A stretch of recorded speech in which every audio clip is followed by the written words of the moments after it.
The rain pelted against my windshield as I stared at the invitation in my hands. Family Support Dinner, it read in Aunt Beatrice's perfect cursive. I hadn't eaten a proper meal in 3 days, and my stomach growled at the thought of her famous pot roast. But pride is a funny thing. Even when you're living out of your car, it can still make you hesitate. My name is Aurora, and 5 years ago I hit rock bottom so hard, I'm surprised I didn't strike oil. I'd lost my marketing job during company-wide layoffs, discovered my boyfriend Frankie's affair with his just a colleague on the same day, and maxed out my credit cards trying to keep my apartment. Now, home was a 2008 Honda Civic, with a broken heater and a trunk full of whatever possessions I could fit. I smoothed my wrinkled blouse, the last clean one I had, and drove to Beatrice's mansion. The gates opened automatically, like they always did for family events. The driveway was lined with luxury cars that made my Honda look like a toy. Skylar, my younger sister, met me at the door. "You look," she trailed off, forcing a smile. "Homeless," I finished for her. Because I am. The living room buzzed with familiar faces. Cousins, aunts, uncles, all pretending they hadn't been gossiping about my downfall. Aunt Beatrice emerged from the crowd in her signature pearls and Chanel suit. "Aurora, darling?" She air-kissed both my cheeks. We've all been so worried. I doubted that. None of them had answered my calls when I needed help with rent. Dinner was served in the formal dining room, crystal glasses catching the chandelier light. I tried not to look too eager as I ate, but 3 days of vending machine snacks had left me ravenous.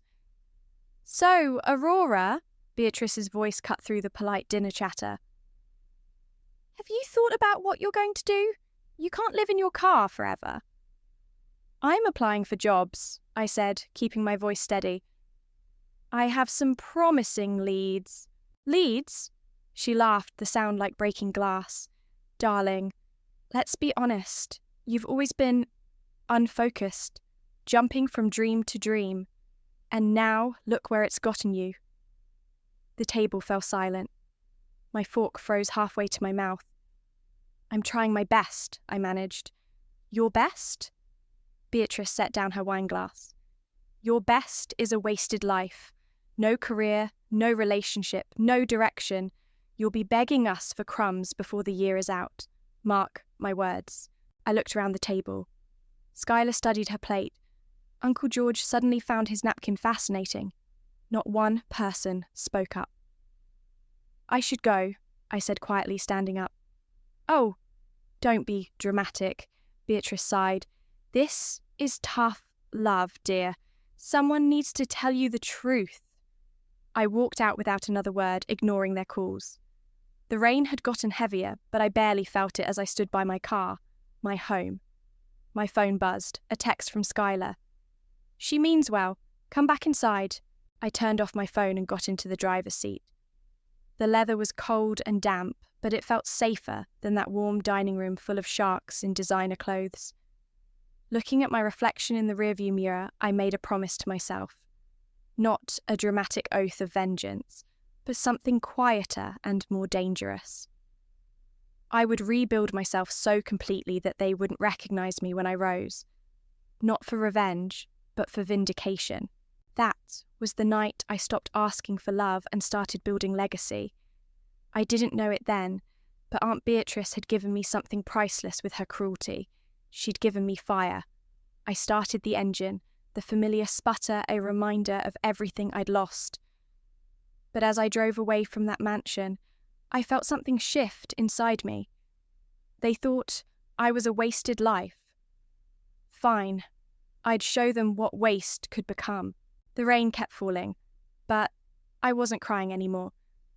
Some people need to hit bottom before they learn how to fly. And I had just found my wings. "You're overqualified for this position," the shelter coordinator said, reviewing my resume. "Marketing executive to shelter volunteer? That's quite a leap." "I need to start somewhere," I replied, trying not to fidget in my donated business suit. "And I understand these women better than most. That's how I met Zuriel. She was the coordinator at Safe Haven Women's Shelter, and she saw right through my professional facade to the woman who'd been sleeping in her car just weeks before. "Fine," she said, "but no hiding behind paperwork. These women need real connection." The next 6 months were a crash course in human resilience.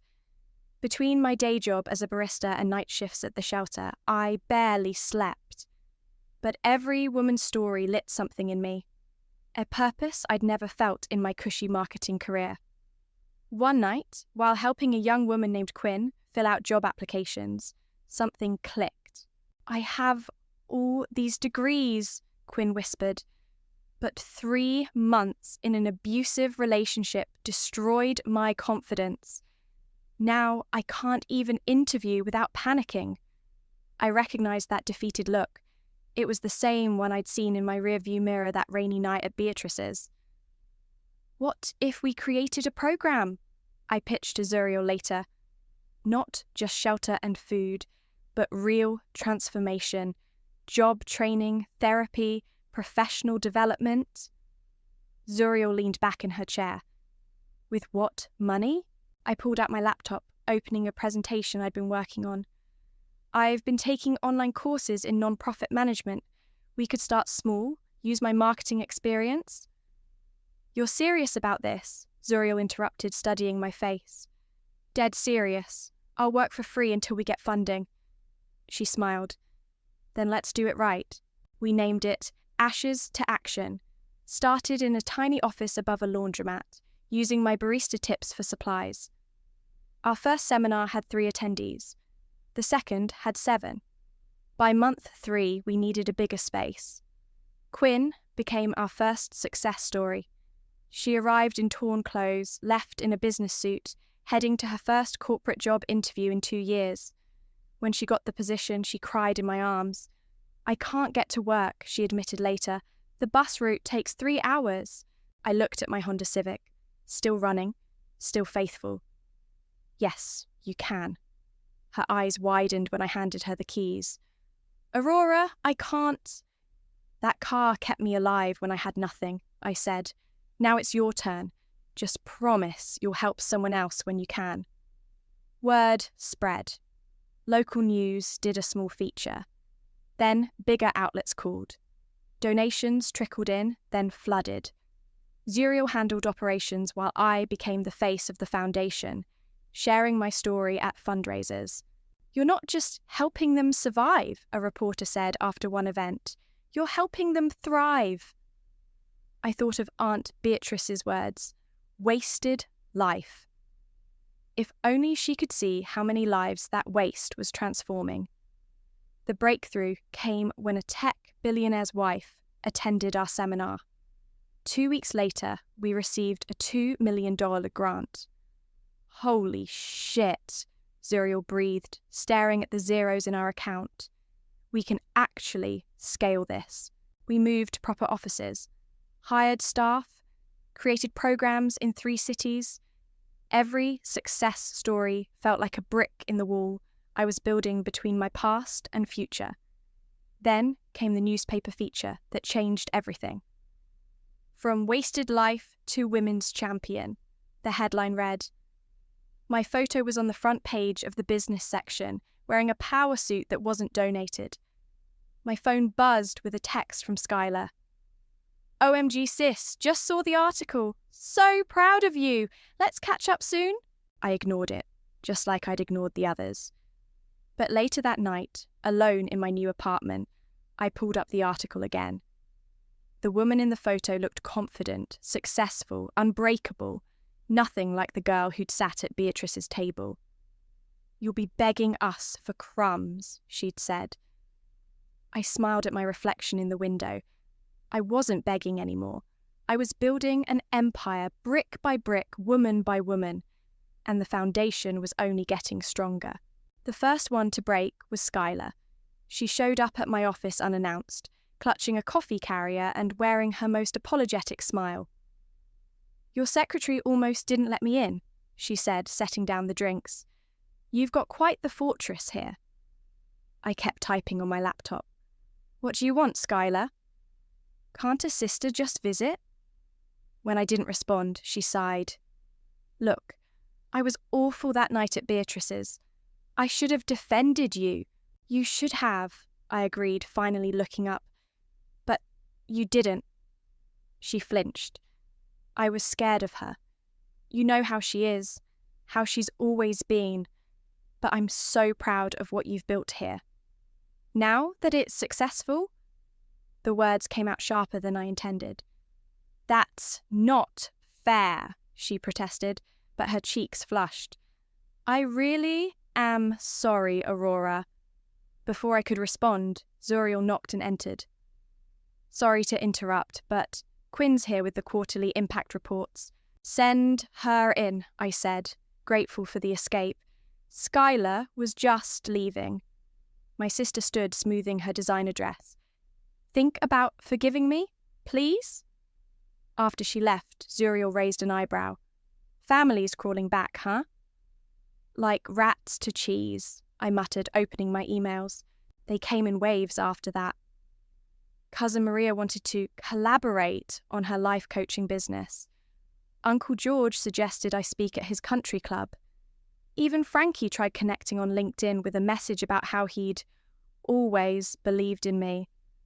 But Aunt Beatrice, she was craftier. Her email arrived on a Tuesday morning. Dearest Aurora, your success fills my heart with pride. I always knew you had it in you. You just needed that push to find your strength. Shall we have tea? There's so much to discuss. Love, Aunt Beatrice. Zuriel found me laughing at my desk. What's so funny? I showed her the email. That push she mentions. She meant calling me a wasted life who'd end up begging for crumbs. Delete it, Zuriel advised. She's not worth your energy. But Beatrice wasn't done. A week later, her assistant Emily called our office. Ms. Cunningham is launching an initiative called Urban Home Gardens, Emily explained. It's a program teaching underprivileged women to grow sustainable food sources. We'd love to partner with Ashes to Action.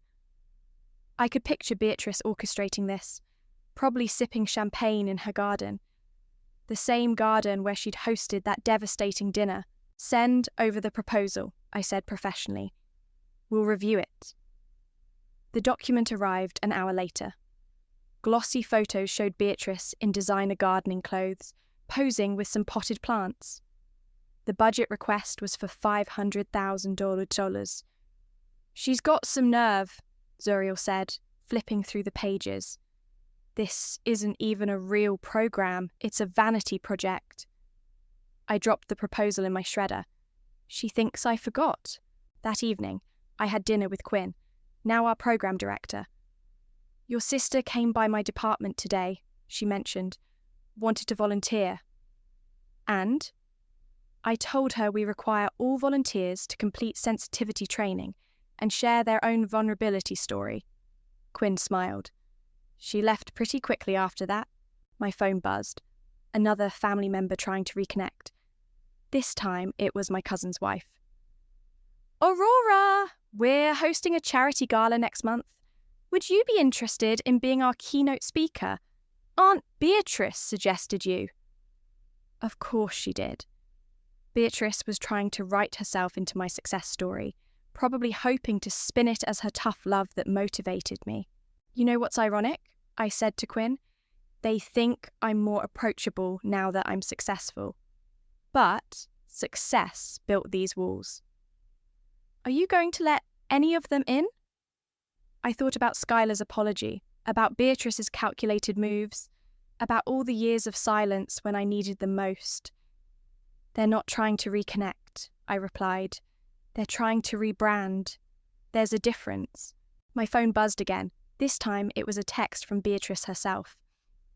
Darling, why haven't you responded about the garden project? Family should support family, shouldn't it? I smiled, remembering her words from that rainy night. Family should support family, but only when it's convenient, right? No response needed, I told my phone, turning it face down on my desk. Some gardens were better left unplanted. The invitation to the family reunion arrived in thick, cream-coloured paper, embossed with gold lettering. "Celebrating our rising star," it read. My stomach turned. "You don't have to go," Zuriel said when I showed her. "Yes, I do." I straightened my designer blazer. "If I don't, they'll say I'm bitter. If I do, I control the narrative." The reunion was at Beatrice's mansion. Because, of course, it was. I arrived fashionably late in my new Tesla, wearing a red power suit that cost more than my monthly rent from my car living days. Beatrice opened the door herself. "Aurora! The woman of the hour!" She air-kissed my cheeks, her perfume expensive and suffocating. "Everyone's dying to hear about your foundation." The living room was packed with familiar faces wearing unfamiliar smiles. Skylar rushed over, champagne in hand. "Sis, you look amazing." "Thanks," I replied coolly. "How was that sensitivity training?" She faltered, but before she could respond, a voice behind me said, "You really do look incredible." I turned to find Frankie, greying at the temples, but still handsome, still wearing that smile that once meant everything. "Funny seeing you here," I said. "I don't remember you being family. Beatrice invited me." He stepped closer. "I've been following your success. Always knew you had it in you." "Really? Is that what you thought when you changed the locks on our apartment?" His smile wavered. "I was different then. We both were." "No," I corrected him. "I'm different. You're just better dressed." Dinner was a performance. Beatrice had seated me at the head of the table, her usual spot. She stood tapping her glass. "We're here to celebrate Aurora," she announced, "who took my tough love and turned it into triumph." The room applauded. I gripped my fork tighter. "And speaking of triumph," she continued, "I hope you've all heard about my Urban Home Gardens initiative. Aurora's foundation is considering a partnership." "Actually," I cut in smoothly, "we declined that proposal last week. Didn't Emily tell you?" Silence fell. Beatrice's smile froze. "But surely," she recovered, "family projects get special consideration." "Our foundation has strict criteria. Being family doesn't exempt anyone from due diligence." The door opened, and Quinn entered carrying boxes of donated food, part of our community outreach program. She stopped short, taking in the wealth on display. "Sorry," she mumbled. "I didn't realize—" "Quinn," I called out standing. "Join us, there's plenty of room." Beatrice's eyes narrowed. "Aurora, dear, this is a family event." "Quinn is family," I said firmly. "She's built more with me than anyone in this room." Quinn set down the boxes and quickly left, clearly uncomfortable. The message had been sent, though. These people weren't my real family anymore. "Speaking of building things," Frankie interjected, clearly trying to ease the tension, "I've started a consulting firm. Would love to discuss potential collaboration." "I have a strict policy against dating or working with exes," I replied, loud enough for everyone to hear. "Especially ones who abandon their partners during crisis." More silence. Skylar studied her plate. Beatrice sipped her wine. "Now, Aurora," Beatrice said softly, dangerously, "let's not turn this lovely dinner into something ugly. We're all so proud of you." "Proud?" I laughed. "And 5 years ago, in this very room, you called me a wasted life, said I'd be begging for crumbs. Now you're all proud?" "That was motivation, darling. Look how well it worked." My phone buzzed. A text from Zuriel. "You okay?" I typed back quickly. "We go public. Not for revenge, for truth." Looking up, I smiled at my aunt. "You're right, Beatrice. It did work. In fact, I'm receiving an award next month. National television coverage. Would you like to come? All of you?" "Of course," Beatrice beamed. "I'd love to share how I helped shape your journey." "Perfect. I stood, smoothing my suit. Then you can all watch what happens when the wasted life finally speaks her truth. I left them sitting there, surrounded by their expensive wines and hollow pride. In my car, I called Zuriel. "How'd it go?" she asked. "Like a dress rehearsal," I replied. "But the real show? That's coming soon." The gates opened automatically as I drove away, just like they had that rainy night. But this time, I wasn't crying. This time, I was plotting. "The National Humanitarian Impact Award," Zuriel read from the email. "Live broadcast on ABC. Aurora, this is huge." I was pacing my office, heels clicking against hardwood. "Did you see who's on the panel?" "Yeah," she grimaced. "Beatrice, as a distinguished philanthropist. How did she manage that? Money talks." I stopped at the window. "And now she's telling everyone she mentored me through my darkest times. Have you seen the society page?" Zuriel pulled up the article on her tablet. "Aunt's tough love transforms lost soul into national icon." "Lost soul?" I scoffed. She's rewriting history before I can tell it." "Aurora," Zuriel's voice was careful, "are you sure you want to do this? You're not just a symbol anymore. You're a target now." "I'm already a target." I sat down, pulling up the speech I'd been drafting. "But I'm done being a silent one." The door opened and Quinn rushed in, waving her phone. "Have you seen what she's saying now? Beatrice is on Instagram talking about how she gave you your first business loan." "What loan?" I grabbed the phone. There was Beatrice, perfectly posed in her garden, caption reading, "So proud to have supported my niece's vision from the very beginning. Sometimes tough love in financial faith is all someone needs to bloom." "She's getting ahead of the story," Zuriel observed. "Smart move." "Two can play that game." I opened my laptop. "Quinn, get me Theo Mason's producer on the phone." Theo Mason was hosting the awards show, a respected journalist known for hard-hitting interviews. His producer called back within minutes. "Ms. Jones," she said, "Theo would love to do a pre-show interview. Get the full story before the awards." "Perfect," I smiled. "And I have quite a story to tell." The next week was a blur of preparations. My team worked on the speech while Beatrice worked the social circuit, painting herself as my guardian angel. "Look at this," Quinn said during a prep session, showing me another article. "She's claiming she let you stay at her house when you were homeless."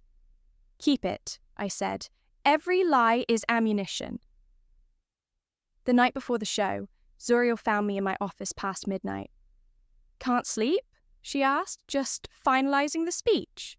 I gestured to my screen. "Want to hear it?" She sat down. "Hit me." I began reading.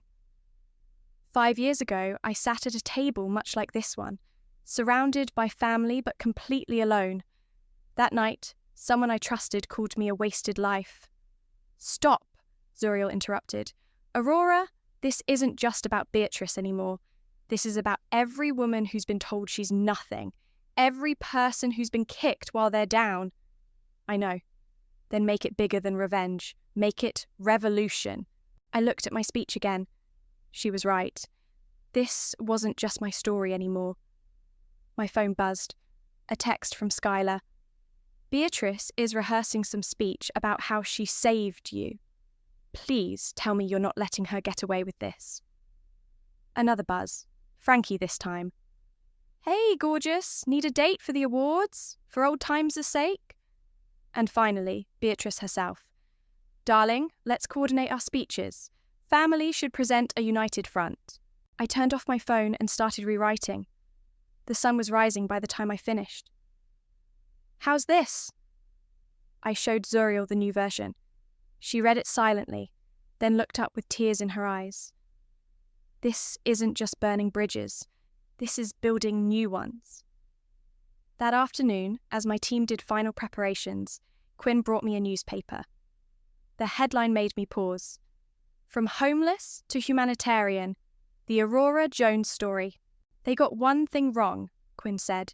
You were never just homeless. You were gathering fuel. I hugged her, then checked my watch. 3 hours until showtime. Send a message to Beatrice, I told Quinn. Tell her I look forward to her questions during the Q&A portion. You're giving her an opening? Zuriel asked, surprised. I smiled, thinking of that rainy night 5 years ago. I'm giving her exactly what she wants, a chance to take credit. And then I'm giving her exactly what she deserves. The truth. The stage was set. The cameras were ready. And somewhere in the audience, Beatrice would be waiting, not knowing she'd written her own downfall with every fake, proud post and calculated lie. Time to get ready, I said, standing. We've got a show to steal. The backstage buzzed with nervous energy. Makeup artists touched up my face while producers with headsets rushed past. Through the monitor, I could see the audience filing in. And there she was. Aunt Beatrice in a designer gown, working the room like she owned it. 5 minutes, a stagehand called out. Theo Mason appeared beside me, straightening his tie. Ready for this? Born ready. Your aunt's been chatting up the producers, he said carefully, trying to coordinate some kind of special moment during the Q&A. Oh, there'll be a special moment, all right. The lights dimmed. Theo squeezed my shoulder and headed for the stage. I watched on the monitor as he opened the show. Tonight, we celebrate those who transform tragedy into triumph, he began. And no one embodies this more than our next guest. From living in her car to building an empire that's helped thousands of women rebuild their lives. Please welcome Aurora Jones. The applause hit me like a wave as I walked out. Cameras flashed. In the front row, Beatrice beamed and clapped enthusiastically. Skylar sat beside her, looking nervous. Aurora, Theo began once I was seated, your story has captivated the nation. Take us back to the beginning. The beginning? I smiled. That's a dark place, Theo. Those are often the most powerful stories. I caught Beatrice nodding encouragingly. She thought this was her moment. I lost everything, I said. My job, my home, my relationship. Found myself living in my car, trying to maintain some dignity while washing up in gas station bathrooms. And that's when your family stepped in? Theo prompted. From the corner of my eye, I saw Beatrice straighten up. Actually, no, I replied smoothly. My family was notably absent during that time. A slight shift in the audience. Beatrice's smile flickered. But surely someone must have helped? Theo pressed. Help came from strangers, a shelter coordinator named Zuriel, women who had nothing themselves but shared everything they had. They taught me that sometimes family isn't about blood, it's about who bleeds with you. The Q&A portion arrived. My heart pounded as Beatrice raised her hand right on cue. Yes, in the front row, Theo pointed. Beatrice stood, microphone ready. Aurora, darling, as your aunt and early supporter, I'm so proud of how you've grown from our little tough love intervention. Would you share with everyone how that family dinner changed your path? Time seemed to slow. In that moment, I saw everything. The rain on my windshield that night, the cruel words at the dinner table, the years of silence, the recent parade of lies. Actually, Aunt Beatrice, I said, my voice steady, why don't you tell them what you said at that dinner? She faltered slightly. I simply encouraged you to reach your potential. Really? Because I remember you calling me a wasted life. The audience gasped. I remember you saying I'd be begging for crumbs. Would you like me to quote you exactly? Aurora? She laughed nervously. You're taking things out of context. The context was me, homeless, at your dinner table asking for help. The context was you, humiliating me in front of our entire family. The context was 5 years of silence until my success made me useful to you again. The camera swung between us. Beatrice's face had gone pale. "I've seen your social media posts," I continued, "about how you mentored me, funded me, supported me. Tell me Aunt Beatrice was kicking me while I was down part of your mentorship strategy?" "This is hardly the time or place," she began. "It's exactly the time and place. Because right now there are women watching this who've been told they're nothing, who've had family turn their backs, who've been shamed for their struggles, and they need to know that other people's cruelty doesn't define their future." The audience burst into applause. Beatrice sank back into her seat, her face a mask of fury and embarrassment. "You want to know how that dinner changed my path?" I looked directly at her. "It taught me that sometimes the people who should love you the most love themselves more. And that's okay, because you can build something better from those ashes." Theo was staring at me, script forgotten. The cameras were rolling, and somewhere in the audience, I knew Quinn was smiling. "So, thank you, Aunt Beatrice," I said softly. "You told me I'd be begging, and here we are. But I'm not the one asking anymore, am I?" The studio fell into stunned silence. Beatrice stood again, her composure cracking. "How dare you twist this into some sort of—" "I'm not twisting anything," I interrupted, my voice calm. "Would you like me to share the emails where you tried to get $500,000 from my foundation? Or should we discuss your recent Instagram posts claiming you funded my start?" "Aurora?" Theo leaned forward. "Are you saying your aunt has been misrepresenting her role in your success?" "Misrepresenting?" I laughed softly. "She's been fabricating. Every post, every interview, every carefully crafted lie about supporting me through my darkest times." Beatrice pushed past people in her row, grabbing another microphone. "This is ridiculous. I gave you tough love because I knew you needed it." "Tough love?" I stood up. "Let me tell you about tough love. Tough love is what I found at the women's shelter, where people with nothing shared everything. Tough love is what Zuriel showed me when she pushed me to build something bigger than my pain." The cameras panned to Zuriel in the audience, tears streaming down her face. "Tough love," I continued, "is what we give the women who come to our foundation. Respect, resources, and genuine support. Not public humiliation disguised as family concern."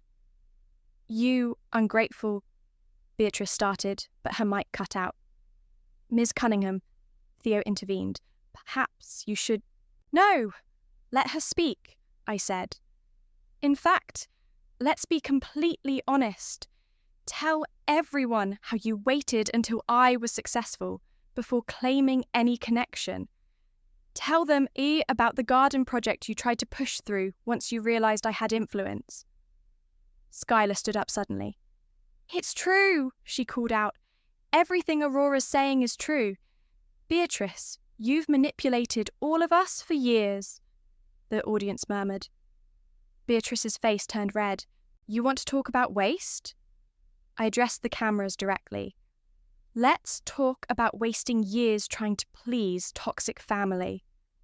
Let's talk about wasting energy on people who only value you when you're useful to them." I pulled out my phone, opening Instagram. Here's a post from 3 weeks ago. Beatrice claims she let me stay at her mansion when I was homeless. Would anyone like to see the security footage of her gates closing in my face that night?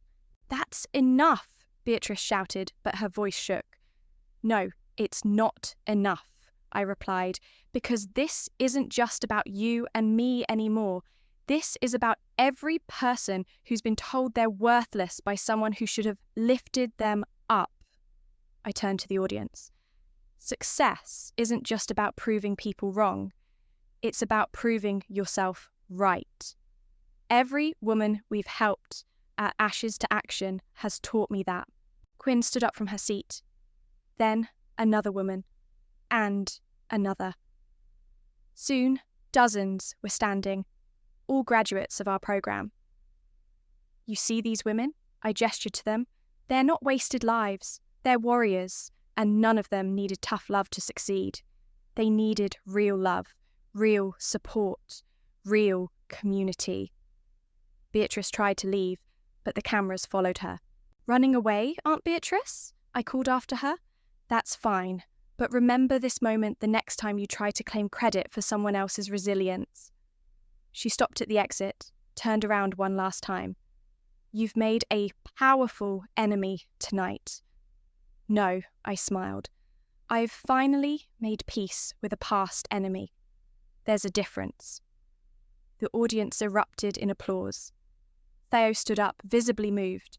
"Ladies and gentlemen," he announced, "I think we've just witnessed something more powerful than any award ceremony. We've witnessed truth breaking free."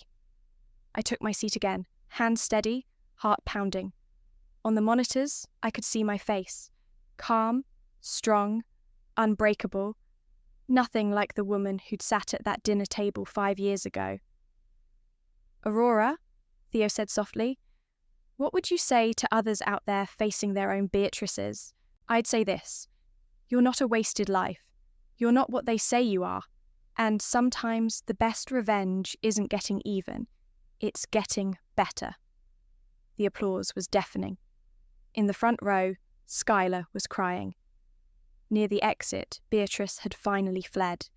And throughout the audience, women were standing, cheering, some holding each other. "This is not revenge," I said into the microphone one last time. "This is revolution." And in that moment, surrounded by the thunder of truth finally spoken, I was free. My phone hadn't stopped buzzing since I left the stage. Hundreds of messages, thousands of social media notifications, and somewhere in that digital storm, a single text from Skylar. "You were right. She's always played us. I'm so sorry." I didn't reply. Zuriel found me in my office the next morning, surrounded by newspapers. Every headline screamed about the showdown. Humanitarian exposes family fraud. Aunt's web of lies unraveled Liv. From tough love to hard truth. "You okay?" she asked, closing the door. "Better than okay." I showed her my laptop screen. "We've received over $2 million in donations since last night, and 300 new volunteer applications." "That's not what I meant." Before I could respond, Quinn burst in. "Frankie's downstairs, again. Says he won't leave until you talk to him." I sighed. "Send him up." He entered, wearing an expensive suit and that old familiar smile. "Aurora, baby, that was incredible last night. I always knew—" "Stop." I held up my hand. "Whatever version of history you're about to rewrite, save it. I have no interest in yesterday." "But we had something special? We had something convenient," I corrected, "for you, until it wasn't. Now please leave before security escorts you out." After he left, Zuriel raised an eyebrow. "Harsh." "Necessary," I replied, "like cauterizing a wound." My phone buzzed. Beatrice's number. Straight to voicemail. "Aurora," her voice was tight with controlled rage. "You've made quite a spectacle of yourself. The family is devastated. If you think this little performance will—" "Delete." Quinn returned with coffee and news. "The Women's Shelter Network wants to implement our program nationwide. And—" She hesitated. "Your mother called." I hadn't spoken to her in years. She'd moved to Florida after my father died, letting Beatrice become the family's driving force. What did she want? To say she watched the show, and that she's sorry she let Beatrice have so much power over everyone. I stared out my office window at the city below. Too little, too late. "Is it?" Zuriel asked softly. "You've built an empire on second chances." "Second chances are earned, not given." My computer chimed. An email from Theo Mason. "The segment's gone viral. Over 5 million views. You've started something bigger than family drama here. People are sharing their own stories of toxic family members and rebuilding." "See?" Zuriel gestured at the screen. Revolution! Just like you said. A knock at the door revealed a delivery man with a large package. Inside was a familiar set of pearls and a note. You win. B. I laughed. She still doesn't get it. This was never about winning. Quinn picked up the pearls. What should we do with them? Auction them, I decided. Use the money to fund our new project. What new project? I pulled up the blueprints I'd been working on. The Wasted Lifehouse, a transitional home for women rebuilding after family abandonment. Zoriel wiped away tears. Perfect. My phone buzzed again. Skylar. Can we talk, please? Over coffee? This time I replied, no coffee, but if you want to volunteer at the shelter, orientation's on Tuesday. You're not closing the door completely, Zoriel asked. I'm making her earn the key, I corrected, just like I earned mine. Quinn was scrolling through social media. Beatrice has gone private. All her posts about mentoring you are gone. Good. I stood up, gathering my things. Now, let's go build something that matters. We headed to the shelter where it all began. Women were gathering for the afternoon session, their faces a mix of fear and hope, just like mine had been. Welcome, I told them. My name is Aurora, and I know exactly where you are. I've lived in my car, I've washed my clothes in gas station sinks. I've been called worthless by people who should have valued me most. They leaned forward, recognizing their own stories in mine. But here's what I learned, I continued. They tried to feed me crumbs, so I baked the damn world a feast, just not for them. And now it's your turn to cook. The room filled with nervous laughter, then real laughter, then hope. This was my real family now, not bound by blood, but by something stronger. The unshakable belief that every life, especially the ones others call wasted, has the power to rise. And rise we did, one woman at a time, building a legacy that no amount of tough love could ever match.